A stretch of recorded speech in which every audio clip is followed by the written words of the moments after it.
Ma Mission TV, le miroir du monde. En tout cas, il détient beaucoup de secrets. Alors, est-ce que maintenant, à craquer, mundo pio tambolaka ozela gombe na gombe obetaka ba basket ça ya meme kona mukongo siko comme obotami wat omu le kona siko papa na bango hein azalaki déjà un président de la république pour na biso nyonso le premier me dit qu'appelle azano kona bango oh na sotuki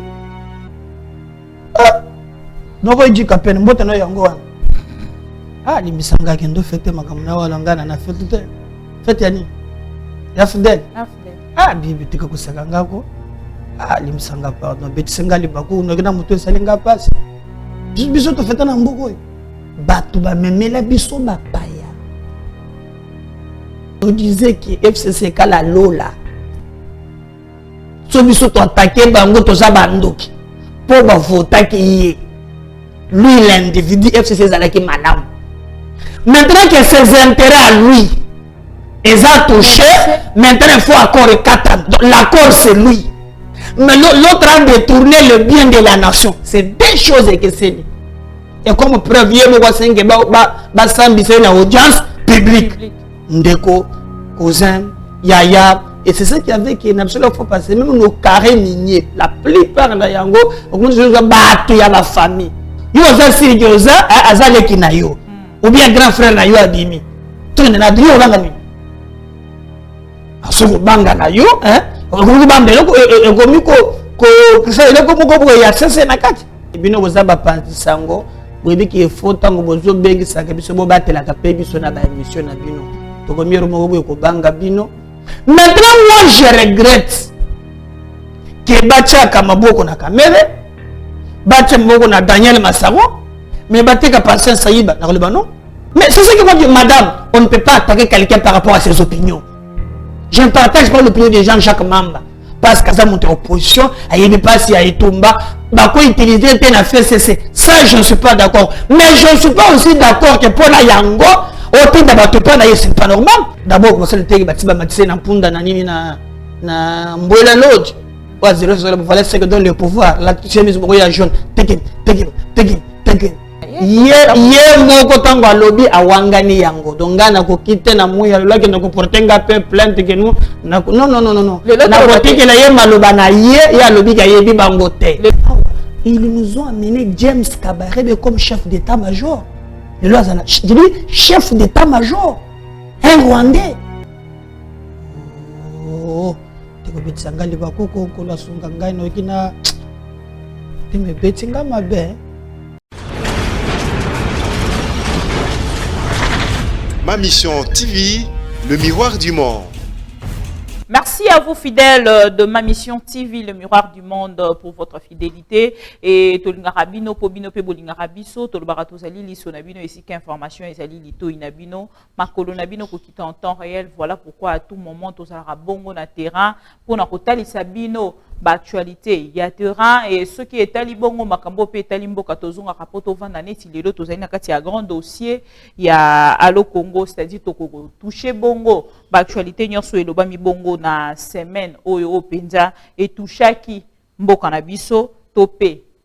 Bah congolais nyonso bisika bazwami. Alors nous allons parler parce que les lots bandeko nyonso babengi biso de partout balingi baye bes vrai ndeko Daniel Massaro akangemi. Oui, on vous confirme que ndeko Daniel Massaro bakangaki depuis mokolo ya lobi a zwamaki bongo na ngambo ya Bandundu na village ya Kwango. Et kunande penza et sika bakendaki kokuta ndeko Daniel Massaro bakangaki azalaki ye moko te bazwaki na quelques personnes azalaki na bango. Alors azali déjà na maboko ya justice tokomeka tolobela likambo yango tout à l'heure. Est-ce que kokangama ya ndeko Daniel Massaro va-t-il compliquer les choses na niveau ya justice? Question mark. Alors tolobela pe likambo o etali bongo enlèvement topé, arrestation ndeko Ibrahim Kabila mokolo ya lobi pona nini ndeko Ibrahim Kabila après juste son émission asalaki bongo enlevé tokolobela pe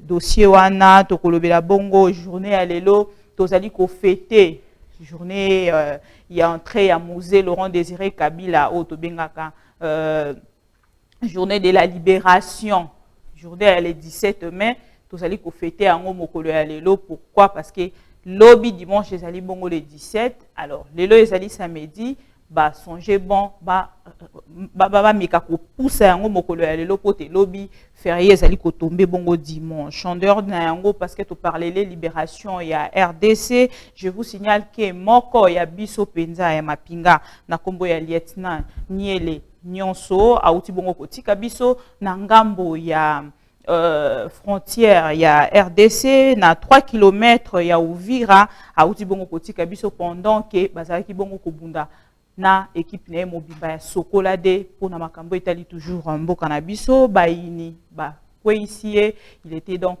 touché par balle, alors Tokomekape, Kolobela Yango Nangambo, il y a point net, il y a l'insécurité dans l'est du pays et Toko touché Péango. Alors sur notre plateau, nous sommes pas seuls.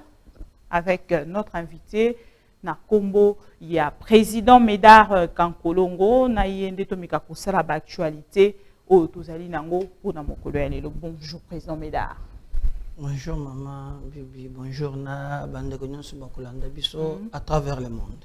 Alors président Médard, pour ne toumi la penza te tango mosusu bande ko ebele bazali ko na biso bali tokeni na essentiel ndeko Daniel Massaro retrouvé na ngambo ya Bandundu bande ko ebele bakendaki déjà ko loba mabe pona papa Bokilo na ete bakatisi na ngambo ya Brazzaville babiazaki bongo na boluki ya ndenge ya ko bimamboka tellement ba frontière nyonso ekangemi ndeko Daniel Massaro bimamboka te lobby la police tchaki bongo maboko pote ba memaye na ngambo ya justice. Votre point de vue d'abord. Bon, je crois que la justice a fait son travail. Un bon citoyen, ce n'est pas celui qui fait la justice de son pays. Un bon citoyen, c'est celui qui coopère avec la justice. Alors, Obiba Luki awa, moi tant ebele, ndo chukoloba aba, lobe mona kena Brazza, ba mona kiye na Gabon, et comme kifisu mukoko, montobanda ko benga ye abata mamalamu, mona komeko chape doute que est-ce que ko zalate que biloko ya audio wana tout ça pour que boxolo kena na Gabon, tantôt zaboye flou moko et mona que mais c'est que je regrette, il ne fallait pas emprunter un zélawana, il fallait avoir un chemin, il y a collaborer avec la justice. Vous savez, en droit même, à Taobomi Moto, la loi prévoit aussi qu'il peut verser des faits. Donc, il n'a pas bien agi en voulant fuir la justice de son pays. Quelque part, vous savez, moi, moquer infraction, mais c'est déjà grave parce que dans le Kimi, justice Yambo Kanayo, d'office se montre que non, aux autres se sentir na makambo ebele. Or, makambo c'est salami, mieux vaut coopérer avec la justice. On le kaba avocat ya makasi, on présenter ba moyen de défense na yo, mbala mususu, okoki kolonga tout bien, ba kope kota la kola, même atana boloko, batala kapa titidi ya prisonnier. Yango mona même temps ba senga ba liberté provisoire et dépendra na titidi ya monte. Non, il était bien avec la justice, il a collaboré, il était poli, azalaki humble, tout ça, ne sera pas un au moins. Alors là, je me dis, non, c'est un monsieur qui peut coopérer avec la justice à côté de liberté provisoire même. Dès lors que vous posez des actes qui peuvent compromettre même aux alliés, ça pose problème. Mais nous pensons dès lors que la justice a fait son travail, ton monité pourquoi tu as les Cambouana. Et alors, parce que tu parlais les Cambouya ndeko Daniel, lelo to moni ndeko Kamere asambi public et moni ndenge basaki kosenga ndeko Kamere asamba bongo ezala bongo médiatisé RTNC a chaki bongo relais direct batonyo so ba moni lelo ndeko Massaro azalaki beaucoup vraiment recherché parce que bazali kolobate azali bongo moko ya bato yo a chaki ndeko Kamere na relation na ndeko Jamal. Est-ce que komona na ye et ko ki bongo ko impacter te na kati ya dossier? Oui, et puis dans chaque événement, il y a toujours une leçon à tirer. On étudie l'histoire pour connaître le passé, mais aussi améliorer l'avenir. Pour les politiques ou bien Batoubazo aspirer pour diriger le Congo, il faut toujours faire un effort de protéger la famille. La famille est sacrée. les sauf il y a goût, sauf il y a l'X, et même mayoté, ou même peu na famille. Tu penses que maintenant dans cette histoire, babengi sa maman mabe, babengi sa mwana ya mwasi na yo mabe, babengi sa cousin. Est-ce que c'est d'abord c'est une bonne image pour la famille? Je pense pas. Donc nous devons toujours faire un effort. Il y a kotia mabota na biso musika. Sinon batama bazana ba capacité et c'est ce qui tue le Congo, le clientélisme, le népotisme, le tribalisme. Au Congo. Donc tokoza toza bato ya mboka moko na bibi, mais notre relation n'est pas liée à batterie par rapport à ma compétence. Tobo ta papa moko maman moko me poto tombo la Congo ba compétence, mais au Congo c'est le contraire. Dès que vous y fonction, ndeko, cousin, yaya, et c'est ça qui avait qui n'a absolument faut passer même nos carrés miniers, la plupart la yango, on commence à battre ya la famille. Et attention ndeko ya. Oh, on tolo tala ya Mobutu. Comment on Congo abotoli ba immeuble ya ba. A se prendre moi chez mutozuye poza mwana ya non ekozongi sa mboko sim. Maintenant les lois qui likambo c'est comme ils ont les sons à tirer. Alors hier à Tchaki bango en contact bazuzi bako établir yango matoko le bekeno il se sent déjà et ba information dans les que non c'est lui qui détenait beaucoup de secrets ozomona yango na lobitango amonani awa et ko impacter dossier té.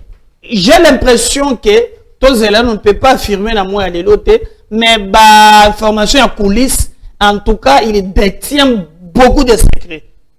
Alors, est-ce que maintenant, à quoi craquer osakana bazu mundo pi otambolaka ozelaka gombe na gombe obetaka ba basket sasa ya memeko na mukongo soko koma obotami wapi osoki kingi obotami wapi o na non du père, non de mère. Ah, au Botami wapi, na Burundi, non, comment, frontière na bisuni?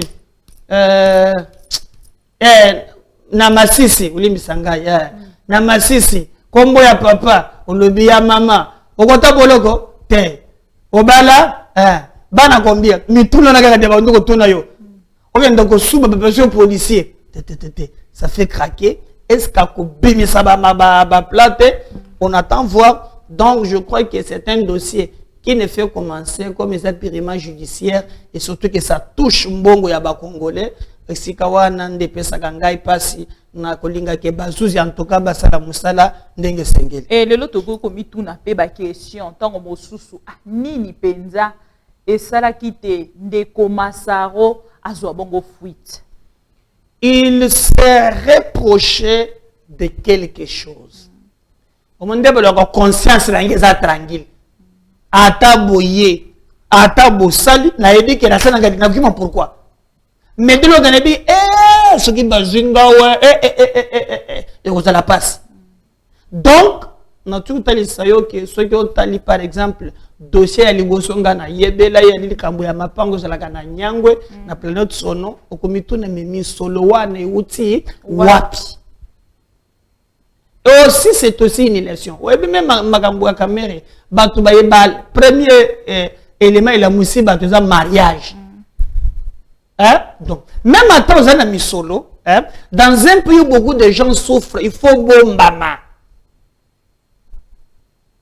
Au Bengisi, au Kenya boîte, bakangi boîte. Sur la champagne, na maboko. Quand tu fais ça, nous sommes fait $50 au monaté. Ozo l'hérité militaire n'avait pas tout non. Alors tout le monde devient battu par renseignement. So minda battu ba moni. Neto so 4 ans kumbala moko. Tabandu ko tomba ma lokola ba biloko mususu. Donc nous pensons que il a aussi l'opportunité à copier ce pe avocat na ye ba élément. Ozo mona ba le bien ça la ki na aner biloko wana tosito boyango ya baner heureusement ya bakotende na papoto nyoko mamingi na makambu ya kukanga bato na baner wana vous me rappelez Caleb on a souffert na babiloko wana ya bakotinde na aner okosala un mois au samba kate au samba kate le sol ngatala yo atalio. Alors nous la zana aner nous demandons non biloko wana te batende na parquet pour Asamba, vous êtes juge naturel naïe, Assambi, c'est un reproché. Alors, président, ce qui est totalement moqué, makambo penza justice esali mikolo nyonso tango tomoni bakangi ndeko Vital Kamerhe bandeko babeleli état de droit bravo état de droit sali ko sala mosala nango surtout ko talate mokolo wana ndenge asambaki penza bandeko nyonso babeleli état de droit totali bongo arrestation ya ndeko Mukuna tomoni ngambo mosusu bato bazaki d'accord ngambo mosusu bato balobi ezali injustice totali ndeko Patient Saiba mokolo ya lelo depuis likambo na bango penze bandaki ya te bacha maboko yepe akene bongo na liboso ya bazuzi tozali ko constater moi hésitation ezali. Le problème maintenant ezali pe na confusion ya ba congolais, c'est ce qui fait aussi que mboka na biso yali ko tambola te. Les gens mélangent trop de choses. Prenons les deux cas, Ndeko Kamerhe et Ndeko Mukuna. Ndeko Kamerhe, il a géré l'argent des contribuables congolais. Ndeko Kamerhe a zui, il y a eu pesa na kati. Ceux qui sont bi savon, ceux qui foutent snell, ceux qui foutent les jus des eaux, mousse. Donc il a géré ton argent. Et il doit te rendre des comptes. Et puis il y a ndenge ya mukete. Donc, on peut comparer les deux cas. Quand il y a Mukuna, il y a dit qu'on lui reproche pour un fait qui est purement personnel. Ali Moussali Nanzambe, à cause de la Makamboana, il a péché contre sa conscience et contre lui-même. Et ceux qui ont dans les Kambouana, contre vérité, l'équipe est belée. Tantôt, audio se contredire, tantôt, saliboyer. Tu vois qu'il y a de la manipulation. Il y a hier, parce que lui porte les combats pour la nation. Mais l'autre a détourné le bien de la nation. C'est deux choses que c'est. Et comme preuve, il y a une audience publique. Donc, tu ne peux jamais que l'autre se bat pour la nation, l'autre a dit qu'on mboka. Alors, non, je pense que l'autre a poisa, aza kasane le bime. Tala maïle Jimmy Wak. Moutou etikali vide, bongo, zéro, argument élite, au na bikol. Moi, dans ces pays, dans l'émission de Salalayo, j'ai dénoncé Bruno Chibala. Nga muntu natalisa banda ko ya banda ki ko somba. Oh ya banda ki ko pousser lokola ba champignon. Ngai na kwe na mukanda moko na lobaka toujours oyo a signé zo misolo ebele avec Perenco. Cela n'a peine à rien à voir avec ça y est ou quoi, mais c'est le problème, il y a ma fin niveau, il y a justice. Soit nous avons mélangé les deux cas. Soit, à l'Ingui Congo, tali moutema mabe, soit il a un problème contre l'individu. Maintenant, le Kambouya Patient Saiba, lui, on lui reproche les deux. Tu ne peux pas mélanger les cas là. Et que c'est ni. On lui reproche des détournements. Il y a des millions. Alors, tu as fait ce balobi. Pour ceux qui passent à Keko Samba, chaîne et Kobima. Tu es belé, donc, on me dit que déjà dès le début, et ça va être que maintenant, moi, je regrette que Bacha Kamaboko na Kamerhe, Bacha Moko na Daniel Massaron, mais Bacha Patient Saiba na Libano. Même na John Pumba. Mais exactement. Affaire à 32 millions à Kassai. Et puis, il y a plus longtemps que il y a pas de mawa. Na mungi na tongo na ko lokata $5 na ngote. Piaka moko nzala moko ya ko sakana te ko. Net dossier on a tsoko tali sana analyse na ngambo 4 millions. Zambe. Bazo ngango na Porsche. Mais ngango na basake. Na comprendre la kate. Donc ça fait très mal. Et je t'avais dit, le président de la République du Congo, qui réussira à lutter contre la corruption. Parce que ce qui range notre président, que non, Bozunion sur Yamboka et Kotakana Maboko, Yabatu. Et là, je ne suis pas d'accord, je dénonce, il faut passer à Saïba, à Sambana. Alors, quelque part, Tolobate, Lelo, nakati ya yi coalition tozali ko constater te ezali bongo na bato oyo bazali bongo ba privilégié que ceux qui ont touché ne touchent pas à mon président, ne touchent pas à Yuma, ne touchent pas à Saïba, ne touchent pas à c'est le constat en fait, et je regrette. Mais attention aussi, un système qui s'est enraciné pendant 18 ans, aucun de Boulonango dans une année.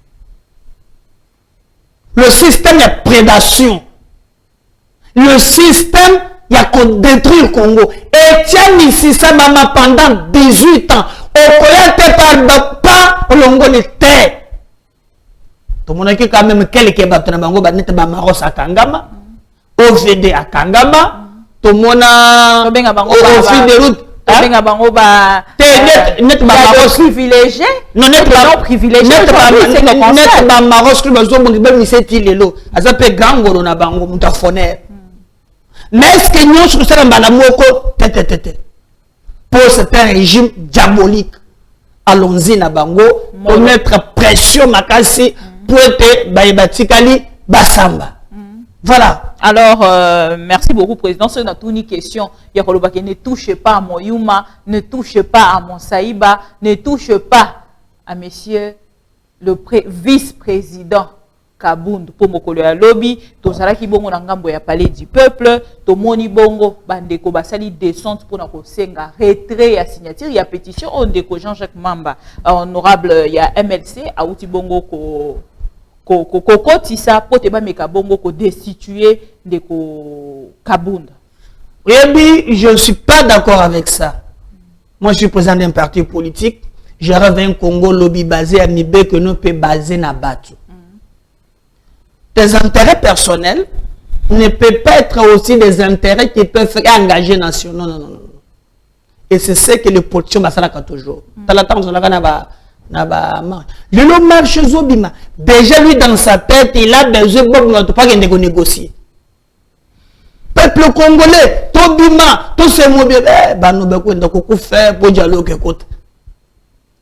Domini carton rouge, carton jaune. Donc on a Bruno Tubala zo bagaga nga fono comme premier ministre petit nanga bokendo kokuf pas mena tongo bodi batrak preso bo so bundele yo ezaba kamba ngokate ya na calcul simana yango de Bruno beti so zongulu qui est prisonnier pas premier ministre to ça ba vie Dieu folenga ngoi Dieu ko mona Migoloko takati suki azalaki lokola nani muningana ye bakokana pena mingo ya korene kimiongu junu so tali bakokani makasi bakomona vie Jeff photo bima oh boy na boy ndoko vie azana kalikili na ye yakenda comme président sincère.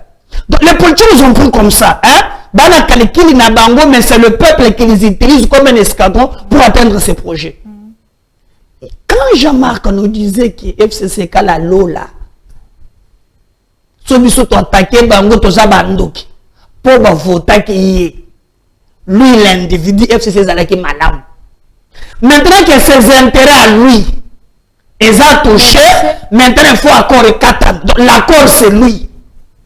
Pourquoi on ne peut pas respecter aussi ceux qui ont touché na Kabound ont touché na Fachi. Alors c'est ça. Donc maintenant le pays appartient à Kabound de Fachi na logique na donc tout est la bango kaka. Donc tout le monde sait Kabila Geno, batu ya makasi baza la kateza sur mon bien côté comme sur bango na Fachi. C'est quoi ça? Ça moi je n'accepte pas. Donc quand ma voté yo ka BDF c'est maboko. Et d'après c'est vivant. Là c'est bien. Le roi Baroni Bando. Nous devons apprendre à nos enfants qu'au-delà de positionnement personnel, que le Congo est tellement monnaie que ba calcul na biso. On a mon na parlement, je ne partage pas ça. C'est une institution. Quand il y a des affaires privées, toka bolaka, il y a l'État, na il y a biso privé. Ko banda ko inonder ba institution de l'État pour na ko sauver un individu. Au Congo, on a un parti politique rejette ces méthodes diaboliques que nous avons décrites avec la Kabylie et Kozongate, Otobengi, État des droits. Mais quelque part, ce qui le long de Kabound à Zalibongo destitué, Tokolobate et couper sa déséquilibre on a qu'à y coalition parce que Moko est lisso. Il ne peut pas se dire Moko est lisso. Il y a président de la République, il y a Assemblée nationale, ce qui va le destituer et créer des équilibres. Tu penses que ce parce que loi elle est par la majorité. Tu penses qu'il fait quoi là? Parce que majorité, soit comme il y a le mina tongo que beaucoup sol. Mabound le bas lobby, ntamo le bas lobby. Il y a salani. Je t'ai montré dans cette assemblée là, par le regroupement politique FDCA. Ministre de lobby intérieur, il y a battu le Gwebo. Mais qu'est-ce qu'on n'a pas donné ça à Néné Nkoulou, à Salagini? Non, c'est la caisse de résonance à Kabila. Oh, il y a le lobby de Salama. Donc, voilà, et puis le plus important dans la vie, c'est l'humilité. Quand on accède à ma fonction politique, ce n'est pas pour être un star, mais c'est pour servir le peuple. C'est très important. Ce qui s'est passé pour moi, il y a ma balle, il y a fait ces caches, basi les sabango na bango, bati ko tia peuple na bozoba wana. Tolo bate nakati ya yi coalition de Kokabun, ceux qui azali bongo na esika azali, on puisse se le dire que zala ki bongo kota ya ngambo ya FCC ba pesa ki na ndeko Kokabun. Mais bango nde ba voter ye belé na majorité, akena na siège ya IDPS. D'abord commencer le tegi batiba matise na punda na nini na Mbola Lodge. Wa zéro voilà ce que donne le pouvoir. La chemise ya jaune, tegin.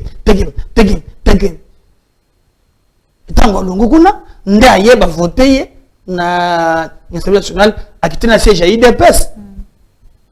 Akomisi bango.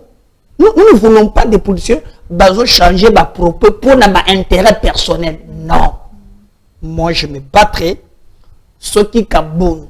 Bakosala kaye ba injustice pour l'intérêt du Congo, il peut compter sur moi. Mais pour ceux qui ont qualité na yemo ko individuel là babonda mabala na bango ko sola na bango et qu'est-ce que le peuple gagne dans ça? Na nyonso to ko lo balelo te IDPS to zo bango lo ko l'exemple parce que ba te abiso état de droit.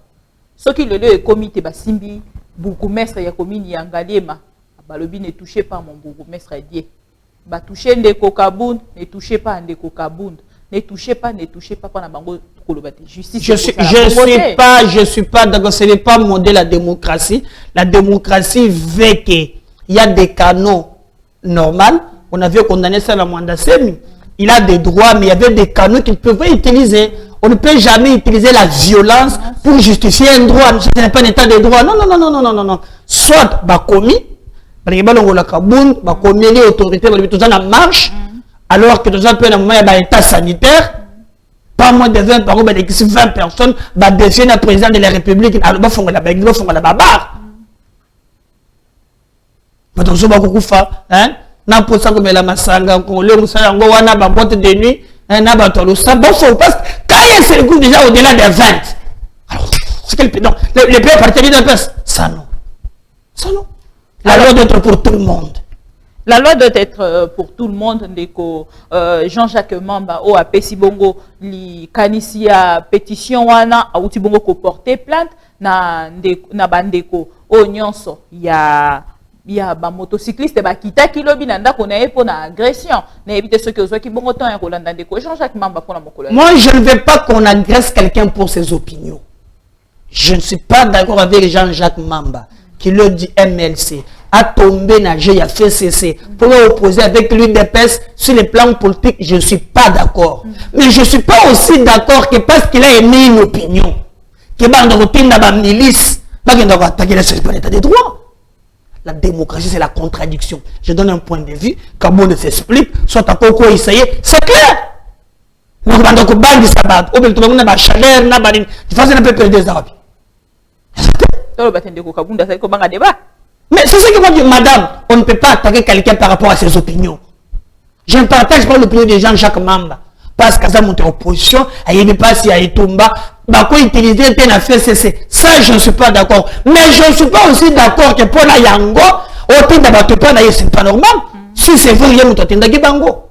Je suis pas d'accord avec ça. Parce que tu veux qu'on appelle perdre ceux qui ont sali, donc, différence, c'est ça. Donc, changement est littéraire. Pourquoi vous combattez Kabila si c'est les mythes doivent devenir? Non.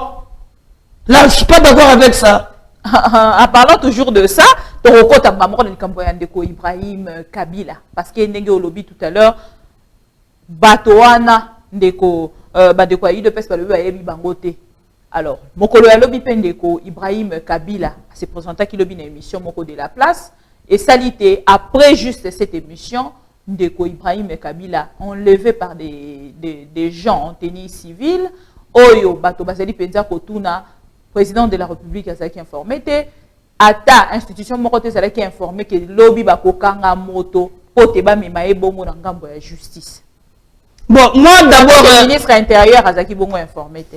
Moi ce que je vis na tout le bango analyse moko wake bino bozaba pantisango boyebi ki faut tango bozo bengi saka biso bo batela ka pe biso na ba émission na bino. To ko miero moko ko banga bino ko ya bodi ba bengi ngai nzoka na seka leva ezali ko sala ka keleve pesi akenda ba ko mbongo pete kele mo mingi. Isuz o pe choisir na succès poazo nana bandu yezo kanga ba tout mobilongo PC là donc il fallait d'abord que ça là une émission je compte de enregistrer canabino parce que c'est là qui ba matière hautement sensible dans un pays où la démocratie n'a ne fandité ça pose toujours problème mais d'aider ce que je regrettais Zali dans le bakango mokolo wana le boko ya fait cesser ezakaka c'est un combat ndezalaki mokolo wana parquet ezalaki demi-finale ba beti China remportaki yango donc c'est la même façon ici qu'on veut nous dire que non ceux qui ont meki otangi kaka l'homme de Kingakati sort na yo photo faire taire yo c'est un message qu'on lance na peuple congolais ce que j'ai aimé ezali éveil mais alors si le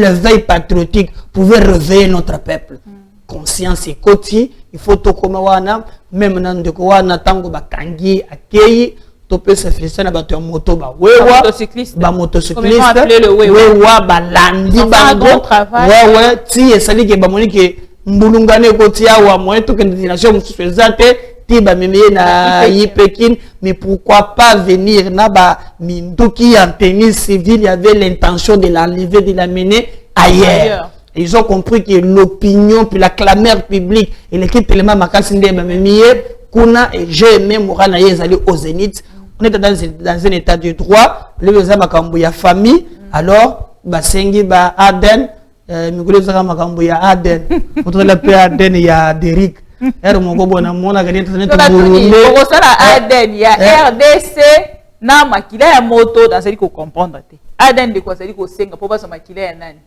soit RDC ba sali test ya makila ya moto po na kokota penza makambo etali famille na bango te kotala te papa Aden ba sala ka omoni par exemple lelo ata mikuwa ce système a commencé en Égypte avec le système de momification et ben déjà ko sala ma depuis kala surtout que longola mwana moko te na kati biloko la ba trancher na Aden il faut to net ngai na yebsaki bande ko na ngai pe to ke nana ko misalisa papa pe na ngai akufele na mboka mbongo pe biyezo boma ngai tunajoka musolo to ko ke nana ko na tusala sepe makambo ya bino pe ko sa ba doute na famille na bino te biso za na problème te za sukona batu muso pembeni wana photo ndo sanga Aden ata doute za te muzo ka makambo ya Aden alors ndeko Ibrahim a été libéré avant 2 heures passées et il paraît tango a commis à Koutibongo déjà babanda ko luka il paraît banda kala mokanda ya convocation to pe ya nani ya mandat d'amener ezalaki déjà banda kala kuna bafunda ye pa oncle na ye soki papa kulutu na ye mugalo c'est-à-dire c'est toujours les choses de la famille. Donc bisotomi bimisa na kati po esika bato balobaki wapi état des droits. Je ne vais pas entrer dans ça yé bato mususu yé mo Ibrahim awangani bango alors soyo zo banda ko komi pe le journaliste zo confirmer les makambo ngana ko konta na makambo ko confirmer eza lobby il paraît très azali oncle na ye ye moko tango lobby awangani yango donc ngana ko kite na muya lolaki na ko portenga pe plainte que nous non na botike na ye maloba na ye ya lobby ka yebi bango te yango pona ko confirmer nga sengi test ya Aden ngeza makambo famille na bango ngana ko kota te mais na makambo nyonso basali bongo kwa kizende ko mukuna balobi ke yende apeli si bongo moto na ngambo ya famille na bango mais quand je te dis que nous l'éveil patriotique il y a pour réveiller les patriotes. Pas de problème. Hein? Pas de problème. Quel problème? Maman, tu connais la démocratie, hein? N'est tu bibi. On a mon aka ndokona mwasi aki mokolo wana. Ça veut dire que tu as ça test de yo boy. Na ba droit nini? Parce qu'il y a botami na simananga. C'est meilleur moko boy kuma papa na bino comment ça la boy configurer ban. So za si ko banga ni. Azali leki. Faut appeler ça respect. Eh, makambo ya respect za teza le bien. Dossier moko boy confusion côté na famille. Oh boy na boy. Yo za si joza azaleki na yo. Ou bien grand frère na yo abimi. Tu na dio banga ni. Aso banga na yo, hein? Ko bamba ko miko ko ça ile ko moko boy ya sese na kati. Bonne fête. Mais le reste, c'est ma famille. Hein? Toute la famille, il y a bateau. Bonne fête. Nous, on n'a rien à voir avec la famille na bango. Hein? C'est les sacs à l'écamon, on a ya Aden, Bagataka, débat. Aden na ba. Ah, aux autres, on peut gagner Nathalie. Papa Kabila. Asan de Konaye, de Balbina Wana, de Gomuso, Zali, Bakutani, Baranjon en famille, mais au moins le quoi, c'est quoi papa na bango. Hein? Azalaki déjà un président de la République pour la mission nyonso le premier me dit qu'à peine azanoko na bango oh na surtout qui non va dire qu'à peine mbote na yango wana oh noko yo la mbele mo lebite na la dai mukieka noko donc baringi baso basengi ba dossier banda parce que au moins même temps moi na classe à kotanga kamuze comme un ancien chef de l'État ba ko un peu mutuna akufandengedi pour l'histoire. Mais quelque part on dit une chose et son contraire. Lobby kota la na pouvoir ya lobby ba émission ya boye tango mosusu ezala qui passe pour te moto sala yango ezaki moto soki alinga sala émission ya boye enregistré à katisi déjà na Brazzaville après ba diffuser après. Journaliste à côté la kokangema et puis émission pe ba kokanga yango et puis quelque part to lo baté démocratie quand même ata to sali ko boya yango d'un côté quelque part peut on dire non au côté ko boya nyonso to côté ko lo baté côté te nyonso te to lo baté ke bandité moi processus quand même na moya lelo et ali mais est-ce que koki te pour ceux zalaka à totalité il y a le que essaie tout me bande pendant 18 ans bon on a mbula mon côté mais au moins il y a quelques signaux net le bakanga directeur de cabinet bakanga OVD bakanga boye ba convoquer ba juge ko boya pour se déporter dans ba dossier nous pouvons dire que non est-ce que koki est-ce que bandi oui qu'est-ce qu'on peut faire toi accompagner oye bandi totele mela oyo eliko simba te tona yongola o pouvoir ye bato et depese bato mbokelinga o le pouvoir zer oh totalité ya lite ndambu ndeza na ndenge nini mais na ndambu ezali que soki tout en totalité bato a fait c'est ba ko défier justice te balobi patient ba bazwi ndeko mukuna lelo otalisi na peuple congolais te ndeko Félix Antoine Tshisekedi azali na totalité te. Exactement. Pour la plupart des gens pensaient que non, ce que lui faisait, Félix Azala, qui quand même, dans une autre, il combattait pour l'état de droit, il te fait celui qui est le défenseur d'un état de droit ne pouvait jamais accepter que non, tout le monde a parqué, tout le monde a écouté, tout le monde a 20 heures. Comment Batoubakou a la justice n'a pas champagne si c'était une affaire de justice? Et puis on vous dit bien avant. Pourquoi on a patience à y battre? Nous avons dit que non, nous faisons que rose mais ma beaucoup il y a ancien régime ezali et je dis ceci. Félix Yemou Kolonga yangote non, il faut maintenant que bande konaye baninga mususu ba garder opposition à bango mais ba yo kana ensemble Martin Katombe Fayulu consort battre stratégie pour être na mikolozoya to longola batoyo to monde siko biso na biso nanzela ba élection oya ko gagner a gagner. L'arrestation de Daniel Massaro, la libération d'Ibrahim Kabila, la libération de la RDC, nous fêtons aujourd'hui. Bonne fête. Ah, limisanga kendo fête makamuna wala ngana na fête. Fête yani. Ya fidèle. Ah, bibi tika kusaka ngako. Ah, limisanga pardon. Betisenga libaku no gina mutu esalinga passe. Biso to fête na mboko. Batu ba memela biso ba paya. Soki le ba ko biso lokola ba mpuku à cause ya bato wana te. Tango tozalaka na Mobutu baba papa bo mama mokonzi bo yo ko simba congolais biso to bandi ko tia bakonzi Rwanda zo mwana na maboko na biso lelo to komi mboka to lela kaka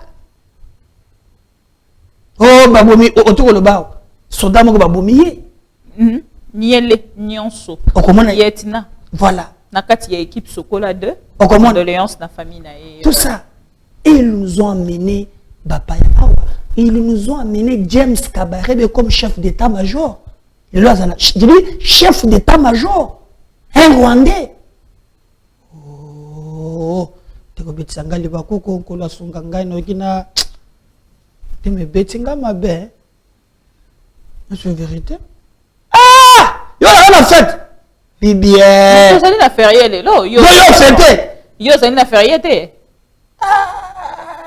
Mokolo ya lelo ezali férié, oui ou non? Le mec est bâti férié, fête ya nini? Mais zali nini ba fêta ka mokolo ya liberté te. Yo zali ba libéré na. Ba sunga bino na ko bengana ndeko Mobutu. Alors ba misunga ba sunga biso. Ba misunga bango ba na ba bota ka uchu. Matamu ekonda. Basumba banque tous les banques eza bango ba minéraux bango ba ko somba ngombe basungi bisungi banani kutu to zongi na sima moi mon père à l'époque azalaka directeur ya Sogakor sous Mobutu tozalaki na suka ya sanza na za mwana muke na ko bosa yango te soki tokei na bakabare on appelle ça na miba bakabare tokozwa 30 casiers à secret tokozwa ba makayabu tokodo salaire ba kofuta yo obokozwa mususu yo kokutezana na ndako donc il y avait des frais d'émission biso tokoto na je me souviens de mon père na regretaka akenda avant apikangai na kanisi papa na ngai mingi lelo wana ngaza mwana mukena akomona bango ba ko libérer banani fonctionnaire apikali lelo mutu ya pasu koleka mboka na biso komi passoir ya bapaya kongola kowa lokola mpuku bakota na ba massacre biso to bande ko bomona kala te kongola zaka na somo ya liwa ya makila komi ya bakomi bazo kata bato na babeni wana bazo kata mutu asimi mo bazo kata mutu kwa biso na ba kongola te. Ils nous ont infiltré jusqu'à la moelle épinière. Oh, bah libéré banane. Ah, tika batouana. Et d'ailleurs,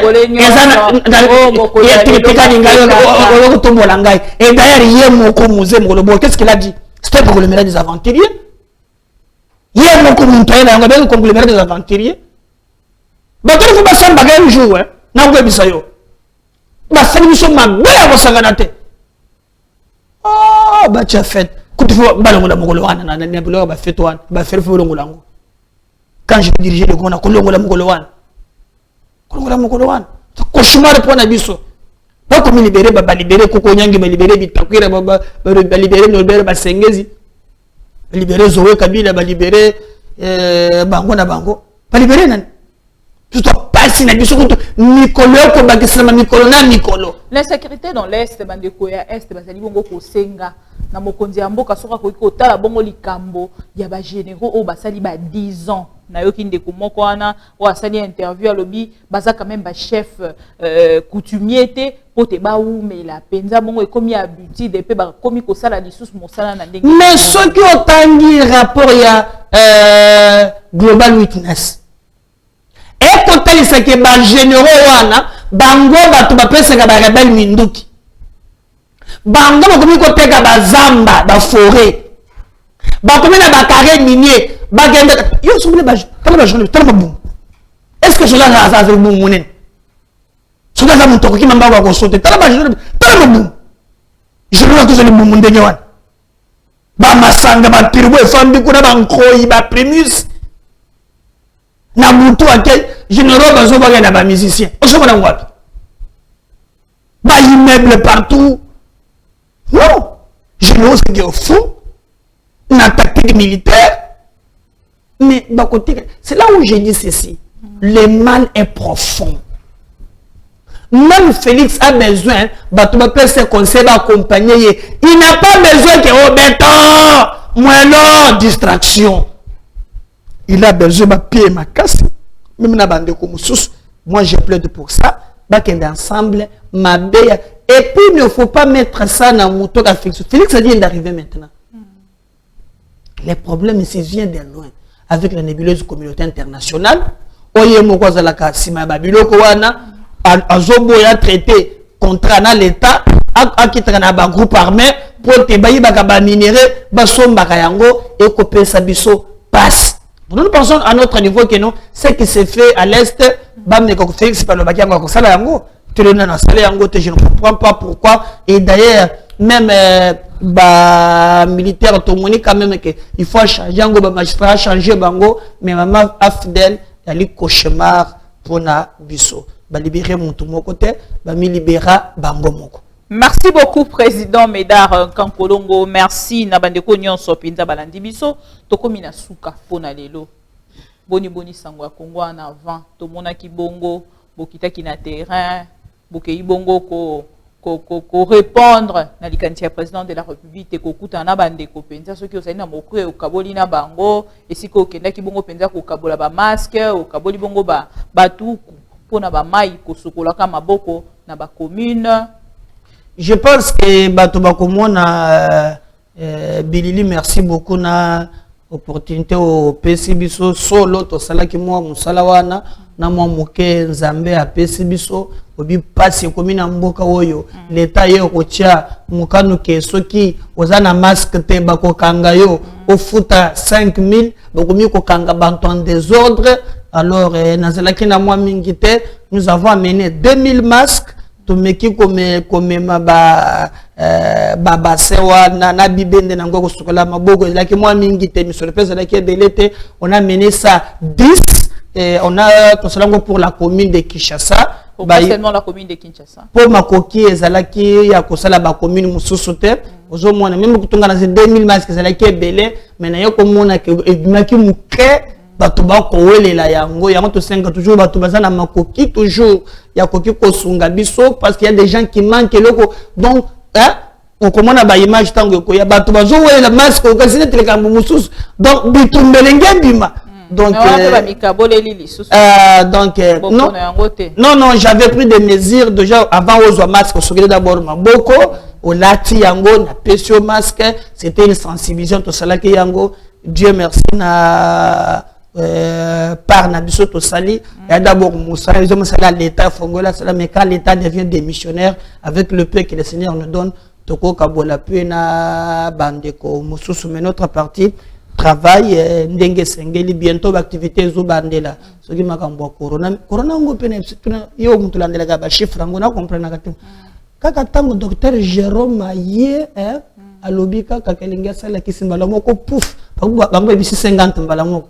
50 guéris. Guéris mbala moko tango lobeki ngana obeki sabat. Ah, yo mona ngoni tindeni.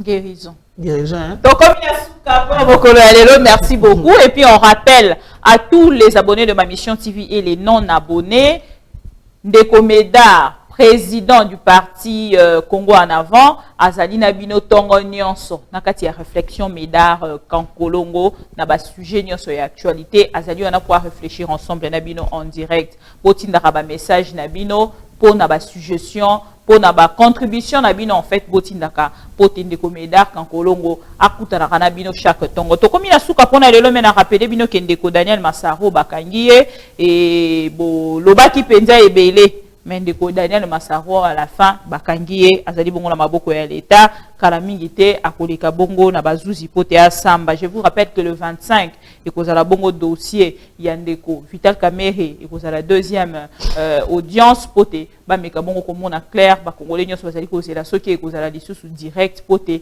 ba meka bongo komona solo na likambo yango. Le 18 Ndeko Blatner akosamba pona makambo etali bongo ba saut de mouton Ndeko Blatner Ndeko Jamal Ndeko balobi kazana hôpital azo soki na estomac egi. Ah ndeko Jamal ndeko ya OVD bango nyonso bakosamba bongo mokolo ya le 18. Alors biso ma mission TV to pesi bino merci pour vous avoir pour na biso pona bino bandeko batuninga mingi na likambo etali bongo ndeko Kabound dossier na ye ezali bongo renvoyé ezali lobi na ordre du jour te ezali bongo renvoyé pour la semaine prochaine de tokoyeba ndenge nini bakomi na niveau nini pona likambo etali ndeko John Tumba o bazali bongo kosenga balongola bongo ba immunité na ye tozali pe kozela yango eza na PAJ eza na commission ya PAJ tozali kozela pe suite na yango. Merci na bino nyonso ndenge bozalaki ebele tokutani mokolo ya lobi pona ba actualité mosusu mais entre temps bo se porter bien. Merci beaucoup na Derrick Lukeba et Voldi Ngituka à l'assistance. Bye bye.